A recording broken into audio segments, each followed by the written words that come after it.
Hey everybody, welcome to the Ballet Rising videocast. Today we're going to be doing something a little bit different.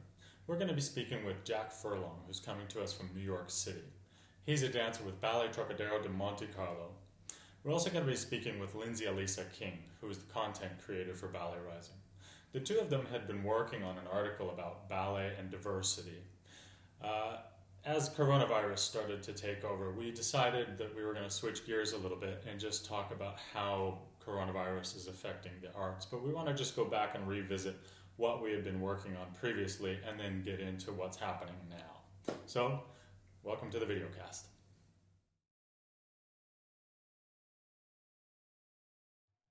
And here we are with Jack and Lindsay. How are you guys doing today? Good, how are you? Yeah, excellent. How you doing, Lindsay? Yeah, doing well.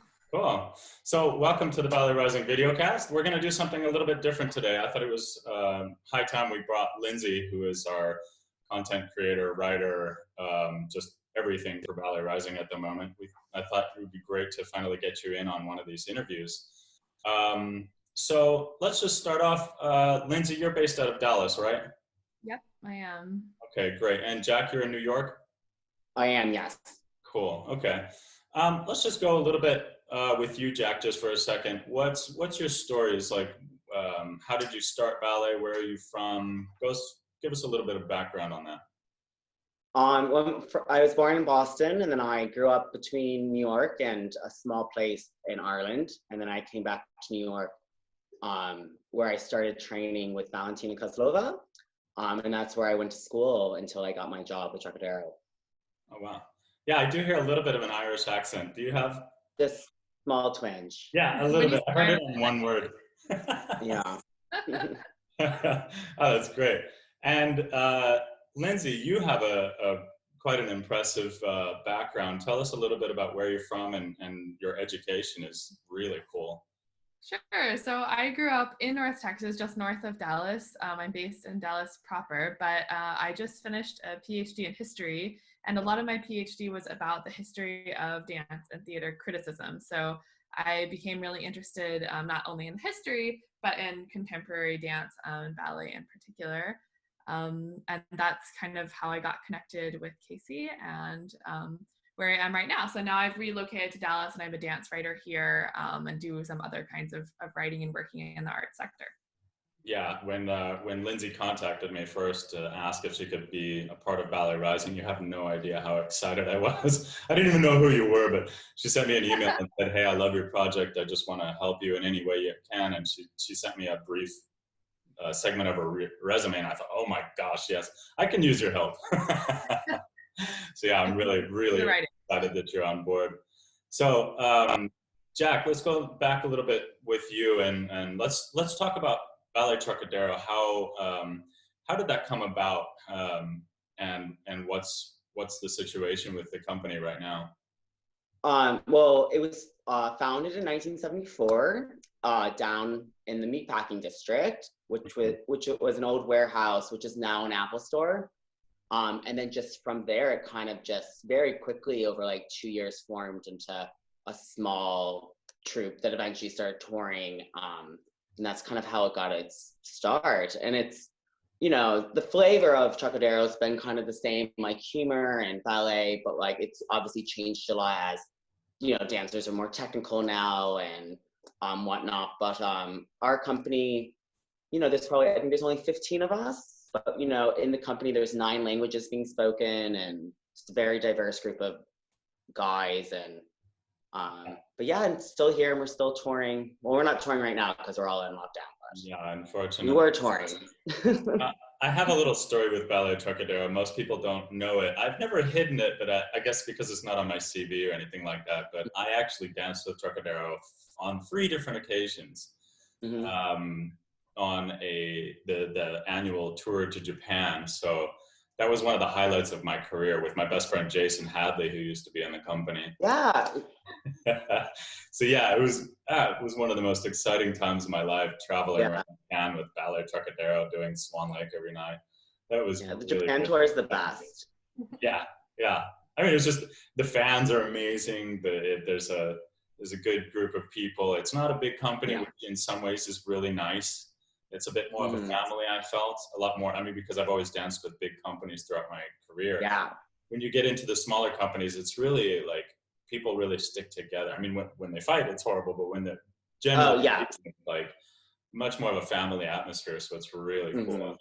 I always look back at that time dancing in Trockadero, and it was good times.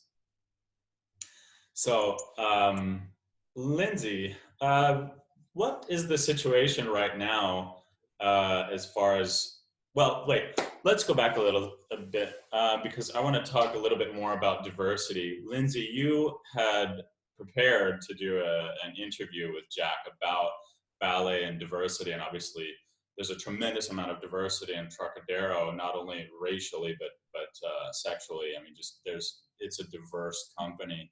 So tell us a little bit more about what you wanted to talk about in that article. Sure. Yeah. So this was scheduled actually before the coronavirus threat really exploded everywhere beyond just China.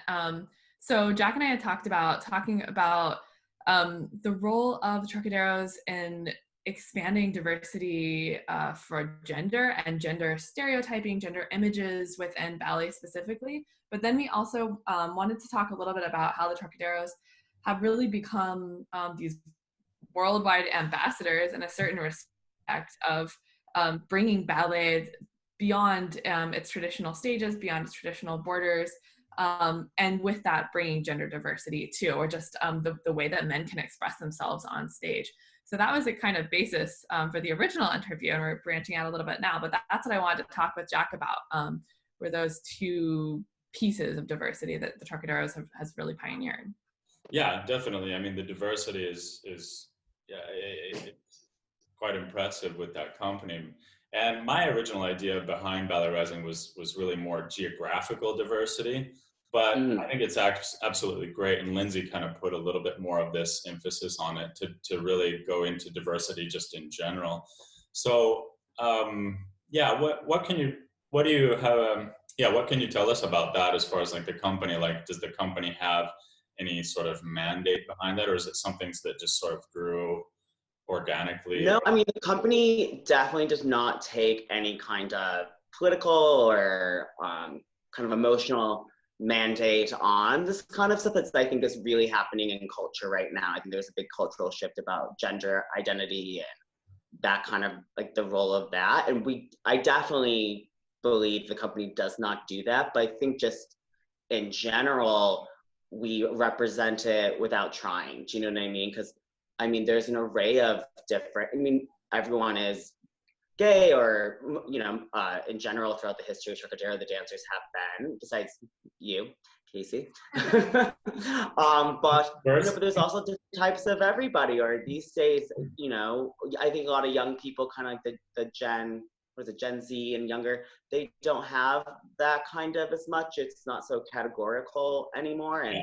even just from, I think, my parents' generation, we have like a very different idea of that, and it depends what country you're in. And but I think just because, you know, we go places, I remember we were in San Angelo, Texas, which is Western Texas, and we were brought there, and we were walking around. It felt like Two on Food. You know that film? Yeah. Where like the drag queens come in, because like, you know, the people were lovely. They're some of the nicest people I've ever met, but like, you know, we clearly stuck out, you know. And when you have like people from all different countries in a place that's predominantly one thing, it just, you know, you see that. And, you know, some people, you know, wear women's clothing sometimes, just in general. So it's definitely a different thing when we're traveling around and stuff. Yeah. In certain places, I would think. Oh yeah, like people can just tell you're not from here. Can always tell when you're not a local. I mean, it was a great experience, me being a straight man dancing around Japan with obviously a lot of gay men. Was you know, a lot of people asked me like, oh, was that strange or was that weird? I was like, no, it was one of the best experiences of my life. It was just traveling around. For me, it had nothing to do with any of that. It was just traveling around with a bunch of friends. You know, it was great. Well, I mean, the company won't not take people because of their whatever their social orientation is. It just so happens dancers that want to perform in drag tend to be gay more often, but they never like it. Just that's not, you know, they wouldn't discriminate like that at all, you know? So it's just by chance, really, you know? Yeah. Well, when Jason asked me if I wanted to come, I was like, yeah, absolutely. And then he asked Tori, and he was like, yeah, why not? Great. You know, so everybody was just like, yeah, sure. You know, it had nothing to do with any of that. For everybody in the company at the time, and for me, it was just, like I said, just traveling around, dancing with a bunch of friends. None of that stuff really mattered. And what's your feeling as far as like the audiences? I mean, I think audiences generally love Trockadero, but have you had any sort of different sort of reactions that were unexpected from various regions or? I mean, I always just more notice that the way the audience reacts are different by countries because of like culture. But I mean, I've never had like a negative issue happen because of what we do at all. Personally, I've just never really experienced that. I've heard stories where like, you know, where some kids that were ballet students wanted to come to our show, but like their dads wouldn't let them go, kind of situations, because like the drag element, the possibility that people are homosexuals and that stuff. But you know, in general, like I mean, it's at the end of the day, it's a ballet show, so you know, it's no different than going to any other company. It's just, you know, comedic. Yeah. I also love the fact that in that sense, it kind of just normalizes of expression. So it's a great show. People love it, and people don't have to have a particular reaction just because the expression or the gender expression is different, you know? Yeah, I mean, and everyone has their own idea of how they come at it. Like, you know, like I'm just being a man, I just happen to be the author. Some people really try to delve into the characters more like how a woman would. So it's everyone. We get a lot of personal freedom and you know, and experimentation. So I think that really allows for people to kind of be more themselves, you know, because, you know, the dancers are, I think that's one thing on diversity anyways, like the dancers are all different, you know, in corps de ballet, in any company, normally you try to have the girls all be the same size or same height. Us, it's people are 6'5", and then they're 5'4", and they're different builds, and obviously many different races, and it's just, you know, a smorgasbord of people. Which shows that that's 100% possible in ballet, to put on a great show with those differences. Yeah, I mean, I think I already think that ballet is showing a lot more diversity with women's bodies and stuff. I think also because repertoire has changed a lot. A lot of companies are doing a lot of contemporary repertoire, but I mean, there's still a long way to go. And I think maybe with like trans people, that's probably the next thing to see what happens. But it's definitely, I mean, Trockadero already from 1974, I mean, a ballet company like with drag queens, that's just, you know, that was unheard of basically. So I think, you know. Yeah, I spoke not too long ago with Chase Jauncey, who used to work with Trockadero, and I think he danced with was it English National Ballet? Yes, so he did their Sleeping Beauty production with them. Yeah, I spoke to him as a woman. Things are changing. You know, for some people it's not fast enough. Some people are going to resist it, but you know, there is definitely change. It's still very much an experimental type thing right now. But it'll be interesting to see where it goes and see how it adapts and things like that. You guys did a show down in Texas recently, right? Yeah. You had the opportunity. A few weeks ago, Sorry, say that again? Just a few weeks ago, right? Yeah, it feels like a year ago like now. It happened. Yeah, it was just a few weeks ago. Yeah. I was it was really wonderful. I brought my little sister and she loved it. She's not so little now, but she had a great time. So cool. Yeah, tell me more about the performance, Lindsay, because you were planning on writing an article and doing an interview, and you were really excited to write this interview. Yes.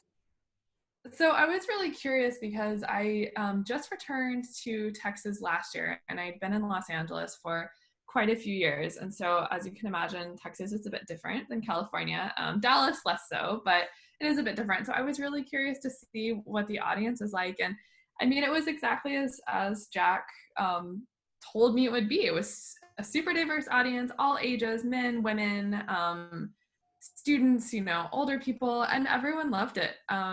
and really got the comedy. I mean, it was really interesting to see how people laughed at different times and at different things. You know, some people really liked the acting humor. And then of course there was applause really at just beautiful balletic moments, like good performance. And I was really happy to see just the kind of the way the audience just loved it, and sort of like Jack was saying, it's a great show. And I guess I had different expectations just because I haven't been back in Texas for a while, and there is a bit of a different social culture. But I was like so pleased to see how much everyone enjoyed it. It was really wonderful. And like walking out, hearing people react, you know, people were just like, "Oh, remember that moment? That was so funny! I can't wait to see them again." It was great. Yeah. It is one of the best shows in ballet, I think. When you see Trockadero, everyone around the world that watches Trockadero is like, "Oh my gosh, it's such an experience." It's just, you know, it's funny on one hand, and it is truly hysterical. But there's also some pretty spectacular just technique and artistry done as well. So when you watch it as a serious performance, often it's also a very interesting serious performance as well. I mean, the technical level, artistic level. Yeah, tell us a little bit more about the company itself, Jack, because I'm quite familiar with it. You know, a lot of people might look at this and say, "Oh, they're just a bunch of guys up there on the stage having a little fun," but you guys are serious workers. Like the way you train, the way you rehearse. I mean, oh yeah, it's no easy job. Yeah, I mean, it's no different than any other ballet company when it comes to taking class every day and rehearsals, and we definitely, I think one of the hardest things for us personally is 15 is kind of a big number for us, but like for how many dancers, but we still do nearly 150 shows a year. Yeah. So, you know, we don't have a lot of covers or, you know, people to, you know, you can't just like, my calf is hurting, so I'm going to take 2 weeks off. We don't really have that kind of flexibility. So I think that's, for us, it's hard because it's not like we just do 20 shows a year or something. We definitely are out there. And the traveling can is part of what can tire you out a lot. If you're on 4 flights a week, you know, especially the runouts, which we do, like, you know, where we were in Dallas, we just did 1 show there and we left the next day. And that kind of stuff can like be kind of tiring and whatnot. Yeah. No, I actually think I rehearsed more hours, not when I was with the company in Japan. I mean, we were just working. We had a ton of fun, but it was work. I mean, we really worked, and you guys. Well, and the Japan tour is one of the easier ones because you only do more shows on the weekend there, and you have more days off. So I mean, the Japan tour to me is one of the easiest ones. You know. Wow.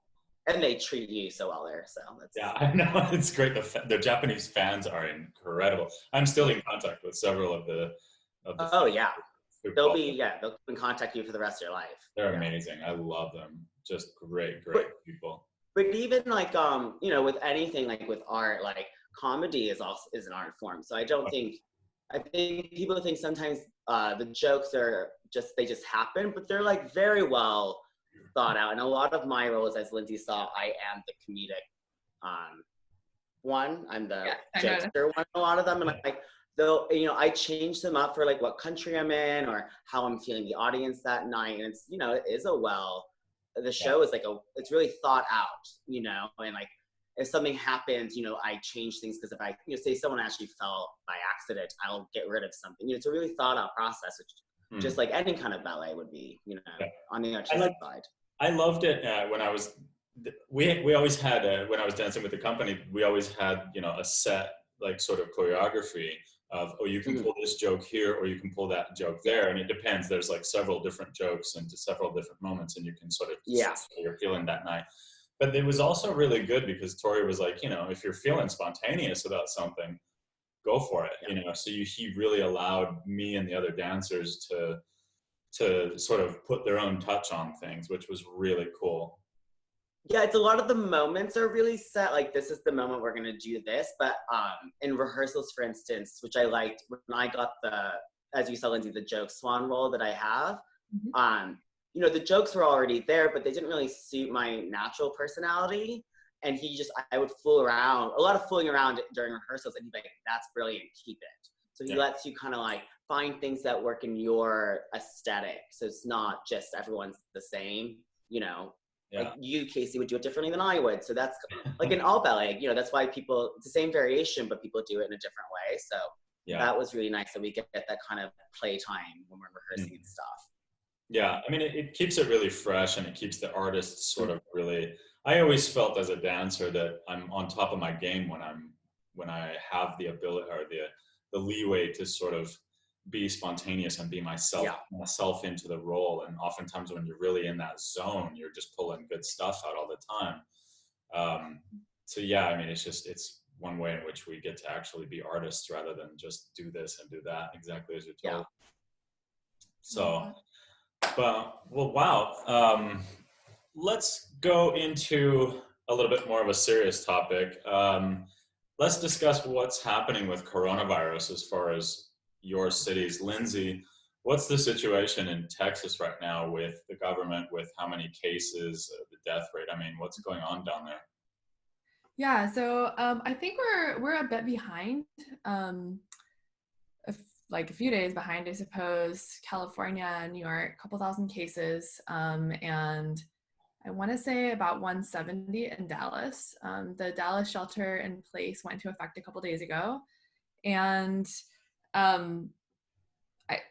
I went for a walk yesterday, and I still noticed a lot of cars on the road and a lot of people out. So I think it's just taking some time for people to kind of realize that we need to hunker down. I'm hoping more people do. Although I mean, I know that, you know, people need to keep their jobs, and so that's definitely part of it.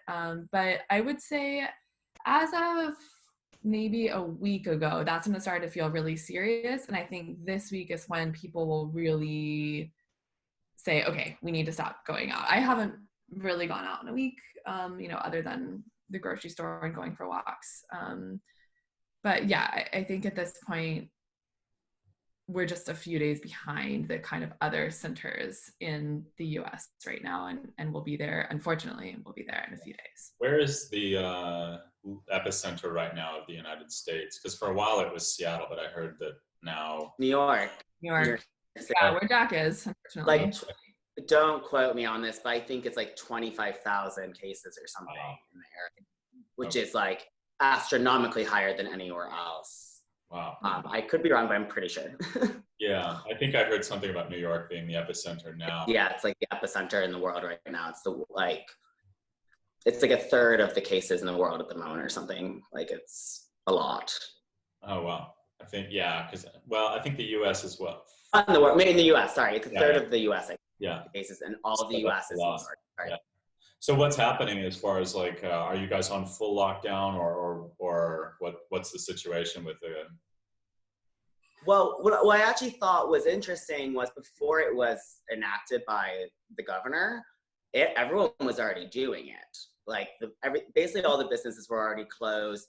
Everyone I knew that like had other, you know, the jobs, they were gone. They've already been home for like a week. Like this is already like week into like the end of week 2 of people doing this. And technically it only got enacted last Sunday. This is something that just happened. But I think people here did it for themselves, which I thought was very interesting. When I got back, because obviously we were on tour and I came back, you know, the streets were already bare, everything was closed besides grocery stores and whatnot. And then it just became official the other day. So I thought that was quite interesting that the people here put it upon themselves. Yeah. But it took a while, like for the schools to close and stuff like that. But, you know, that's been 2 weeks ago. But before they really put a lockdown that, you know, just happened. Okay. Yeah, I mean, it just seems like most places around the world have just been way behind the curve at really sort of predicting how fast this sort of spreads. I mean, it just seems like the virus is so contagious, way more contagious than we had originally thought, it seems like. So it's just kind of, some areas like New York are a bit more proactive, but, you know, in general, a lot of areas in the countries have just been way behind the curve at doing this. The Netherlands is sort of, we've been in sort of a state of not full lockdown for a while now, but just a couple of days ago, they tightened the rules a little bit further. Now we can't have more than 3 people in public. And it's growing rapidly here as well. I mean, we're a stone's throw away from Italy and Spain, where it's just absolutely frightening. The stories that I'm hearing. Can the healthcare system there handle it or no? I don't think so. Yeah, because all my like friends and family in Ireland, I've been like talking to them loads, and Ireland actually, I think, did a very good job. They locked this down a few weeks ago. Everyone had to. Most of my friends that were self-employed, because they work in image consulting, so they all cut down their businesses. But the government already, it's like unemployment. It's called the dole. They already actually upped it, so people are going to make more money every week than they would usually do. Wow. And they really did it kind of ahead of it, because their healthcare system cannot handle it. There's only like 2,000 ICU beds in the country. Oh, so wow. So they were really the government was struggling with the UK, obviously, because they just started doing stuff like yesterday. Yeah. And so they were really upset because their system can't handle it, but they really did it pretty well. And locked it down. Amazing. Like they canceled St. Patrick's Day. Yeah, my girlfriend's brother was studying to be a nurse, and he's only in school, his first year of school for that, and they've already called him in to work in the hospitals. He's working long. Oh, wow. Yeah, they're calling in anybody. Yeah. My friend had to like leave maternity leave early and go back to work in Ireland because they're just like, we need people. Yeah. They just don't have the people or the respirators or the masks or anything, not enough of any of it. And it's just turning a bad situation into a really bad one. Mm-hmm. So yeah, it's kind of scary. I mean, I think the Netherlands is, the Prime Minister said he doesn't want to go into full lockdown. He doesn't think that's necessary, but that's going to highly depend on how much people cooperate and really follow the rules. If it continues to spread and there's a lot of people not doing what's necessary to stop this thing, he will have to put us into full lockdown, like we're bad kids. I mean, it's kind of the circumstances, I guess. It's sad to say, but yeah. So I'm really curious to talk to people. I mean, obviously, a lot of us watch the news. We kind of know what's happening with coronavirus in general around the world. What I really want to focus on is how this is going to affect the arts and how the arts can deal with this. That not just the virus is one thing, the economic fallout from all of it is just a whole nother ball game. So I'm curious, Jack, have you had any conversations with Tori or the director or people about what's going to be happening as far as making up for lost tours and what's going on with the company? Well, I know for us, was a really big hit because the part of the tour in America that got canceled, it was a lot of our bigger name presenters and stuff. So that it was definitely a financial hit. And then obviously for the dancers, because now we're, been laid off, indefinitely until this all subsides. But I mean, as the company's just trying to start figuring out, are they gonna, push things for next year that was supposed to happen, that kind of thing. But I mean, for any company, I think this is, I think the arts community is still recovering from 2008 and it still hasn't come back from that. So I think this is going to be very hard for even huge companies. Yeah. And for specifically the dancers, Yeah.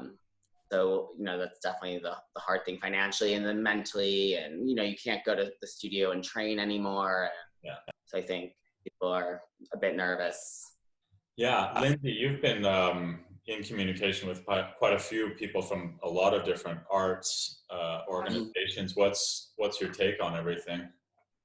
Yeah, I work with a few different arts organizations in the Dallas area mostly, and it's been really interesting because on the one hand, there's this incredible creative response. So I was shocked by how quickly so many arts organizations were able to put out online content or talking to their members and their fans. And I mean, I wish that I had more time right now to take in all the crazy innovative content. So that's one thing. But then on the other hand, like Jack said, dancers getting laid off, and not just dancers, it's people in the nonprofits world or the arts world in general, all over. And so there's this like great thing happening, and then this really terrible thing, like where's our funding going? If we can't sell tickets, what's going to happen to grant money? Our donors aren't going to want to support a season that doesn't happen, that kind of thing. Yeah. And so on the one hand, like I see a lot of really cool kind of relief funds popping up, and I'm on so many listservs that are sending out, donate this, like help support a dancer. How can we organize better? But then how long will that last? I think is the general feeling, like, okay, we might have immediate relief. We might give like a couple $1,000s, but for any company, for any organization, that's a very small amount that only goes so far. So now it seems like we're entering slowly the talks about, okay, how are we going to make this aid really support people and companies rather than just like help one person pay their rent right now, Yeah. And that's, to me, seems like the important conversation is the long-term support. Yeah, for sure. I mean, it seems like it's brought a lot of creativity out in a lot of people, and some of the really positive things that I'm seeing out of this is sort of a willingness on the part of theaters and companies to start exploring new things like live streaming performances, which is something that I've been feeling for a long time would benefit the arts for a lot, reaching new audiences. I can only imagine how many people right now around the world in places like India or Africa or South America who have a mobile phone, who can now for the first time ever watch a live performance, or not a live performance, but a streamed performance of a pre-recorded show of the Royal Ballet or the Metropolitan Opera or the Staats Berlin. There's so much of this happening right now, and I think in the long run this is going to be absolutely amazing for the exposure to different people around the world to this art form. I think it's high time we finally got digital, I guess. Is Trockadero planning on doing anything as far as like streaming old performances, or doing, what are you guys doing as far as just keeping your fans entertained, or just keeping up a profile? Nothing that I know of that's in the works at the moment. I mean, most of the dancers are foreign, so they are all back in their respective countries at the moment. I'm just assuming that the management is just kind of waiting to see how this all, as we all are, just trying to. It feels like it's been months now, but it's actually only been like a week. Yeah. So I think we're all just trying to see and wait, like how everything's going to go. And see how it's going to continue on and whatnot, and see how the fall is going to turn out.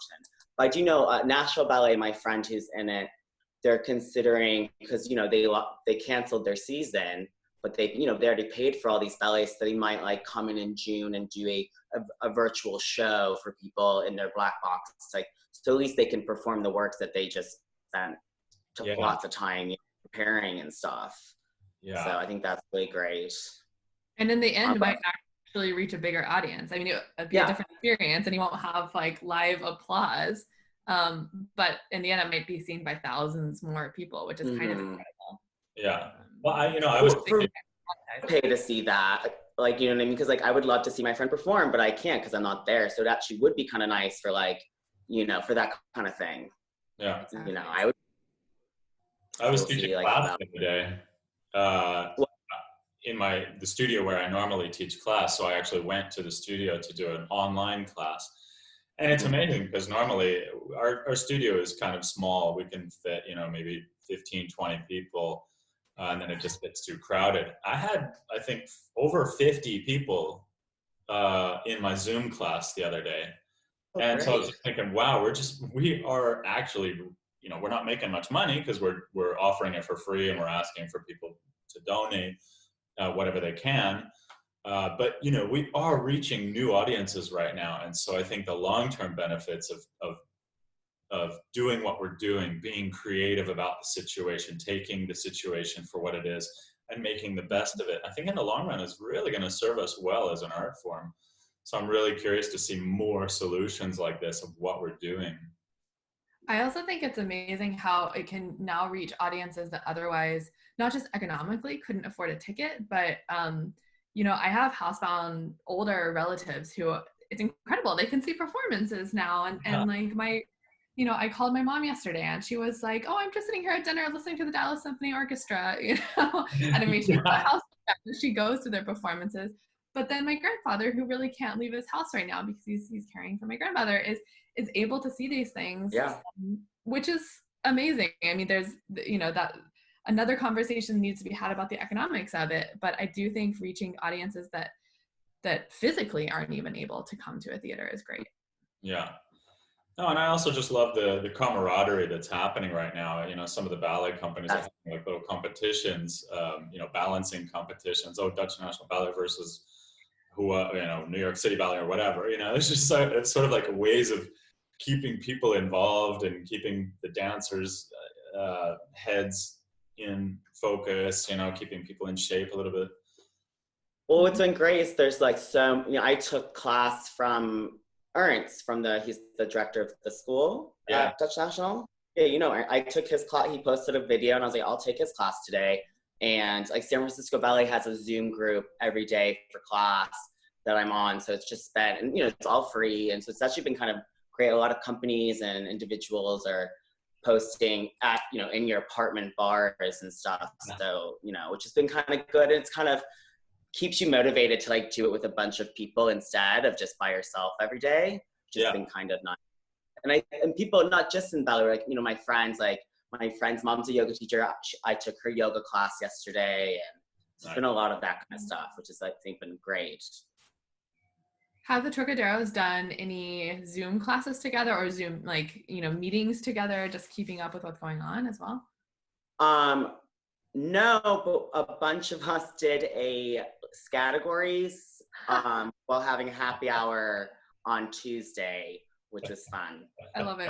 So yeah, a bunch of us, some of the dancers and some of the management, we like all got together on Zoom and we played categories and had some drinks, and that was nice. Tuesday. And talked about work, but yeah, there was no actual dancing involved. That's what's great though. That's what we need, is that kind of keeping community while being physically distant. Yeah, I mean. Yeah, I did on Monday. I did a trivia night with my friend and like people she knows, because she goes to trivias all the time. And I was like, sure, I'll do it. I didn't know any of these people besides her, but I had a great time. So fun. Yeah, we're meeting people. I mean, this is the first time I've had the chance to talk to you, Jack. So it's like, hey, I'm loving the sense of community that's happening, even though I'm very curious to find out what other kind of solutions people are working on. It's really nice to see this sense of just people getting together. I know that a lot of artistic directors of most of the major ballet companies around the world right now are in an intense discussion amongst themselves to sort of find group solutions and sort of share information. But I think it's really exciting to see people at all levels of this art form coming together and sharing information and keeping up the community and continuing to engage our audiences as well. I mean, I feel horrible for the audiences, the fans who want to watch opera, ballet, symphony, dance. They're a massive part of this equation as well. So it's really nice to see people finding creative ways of engaging the fans as well.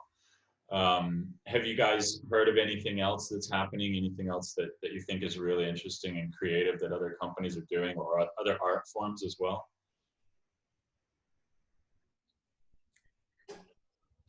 Nothing really specific. Yeah, just a lot of ballet classes every day, which I think is great.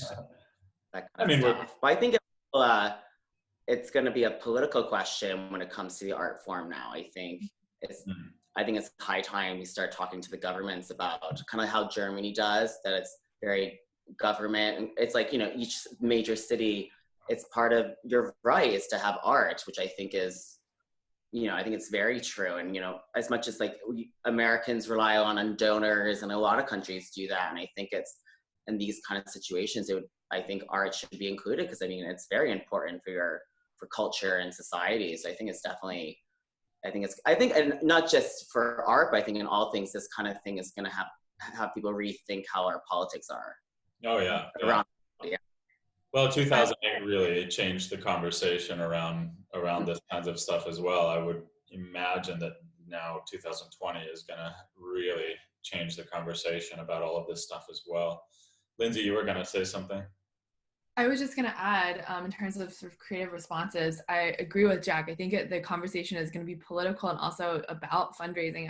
I also work in fundraising as well for these arts organizations, and everyone's very worried about, is money going to dry up, and what streams of money are going to dry up.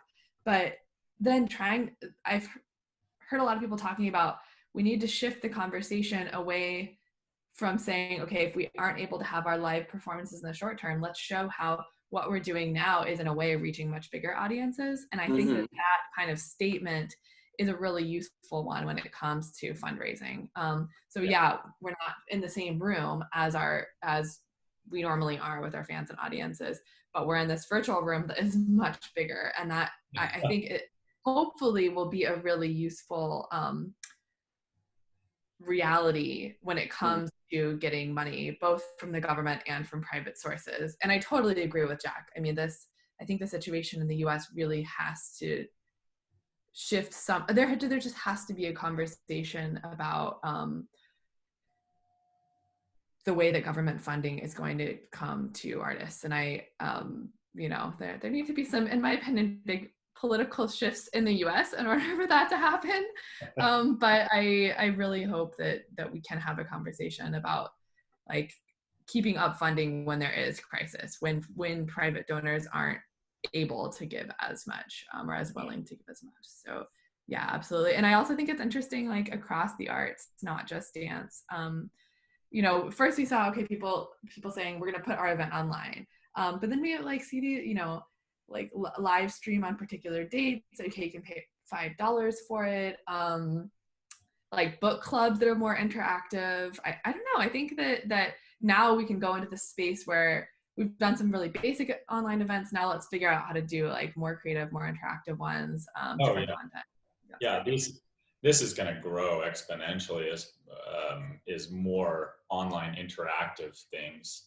I don't exactly know how or what, but I mean, you're already seeing where there's a necessity, there somebody will find ingenious ways of figuring it out. So the interactive, like on a larger scale, I think is coming most likely. Yep, so, I agree.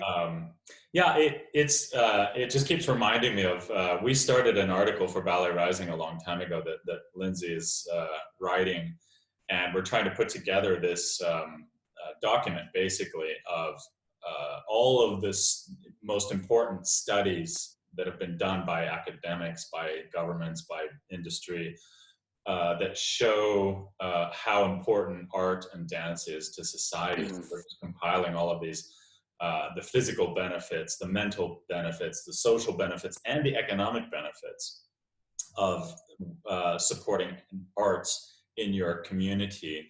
And we want to put those all into a neat, condensed, but very informative document that just really shows.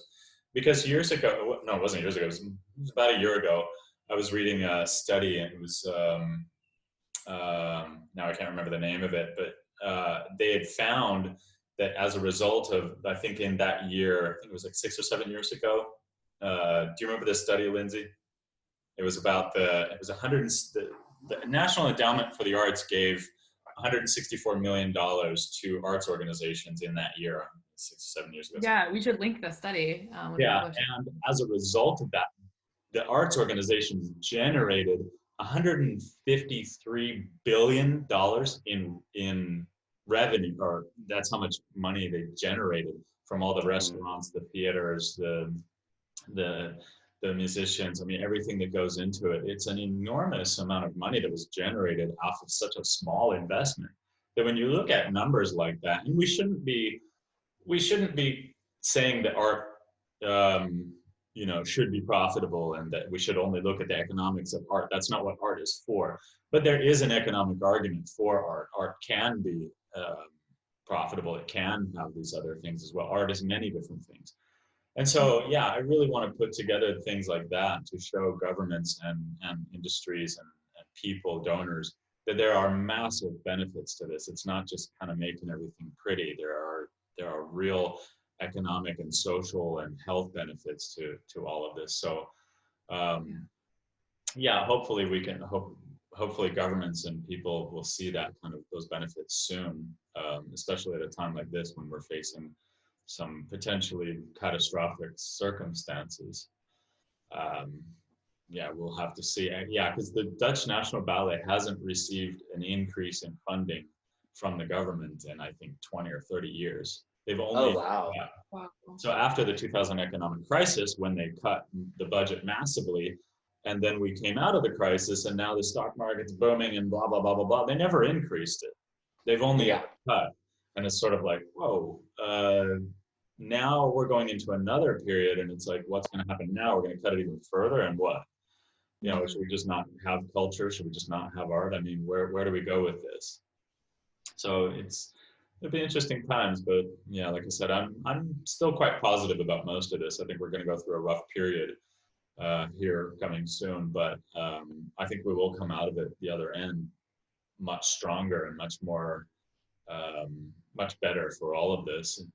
But we'll have to see what kind of path it takes. Yeah, so Jack, do you have anything you want to tell everybody around the world, artists, dancers, just, you know, what's your feeling right now? I mean, I'm pretty optimistic at the moment. I think this last week of being isolated has been just very trying. I feel like all my friends, whether they're dancers or not, just been like really supportive, and that we should just all keep doing that. And, you know, and it's been kind of, you know, hard to do ballet, you know, in my kitchen every day, but like, you know, at least I'm like doing it with people and definitely keeping in touch. I think everyone just needs to keep staying together, and so that mentally we can get through this as well. Because I think that in the coming weeks is going to be very hard. Yeah. Lindsay, any final thoughts? Yeah, I just want to echo that. Actually, it's funny that everyone keeps saying social distancing, because I actually feel much more connected with a lot of, I've been talking to people I haven't talked with in a while, and it's been crazy to me to see how much people really want the arts. You know, this isn't, a lot of people are watching Netflix, and a lot of people are watching, and there's great TV, you know, but tons of people are watching all of these art forms that they maybe never seen before. So to me, that's a pretty good argument for why we need the art, why people want the arts. And yeah, I just, echoing Jack, it's been crazy to see the solidarity and the communities that are forming, and I just really want that to continue, and I want us to last beyond just the 6 or 8 weeks, Yeah. however long the lockdown will continue. Absolutely. Cool. Well, thank you guys both for joining us, and I hope to talk to you soon. Stay healthy, stay strong, and let's keep in touch. Let's keep building this arts community and keep working. Thanks, Casey. Thank you. Ciao, guys. Bye.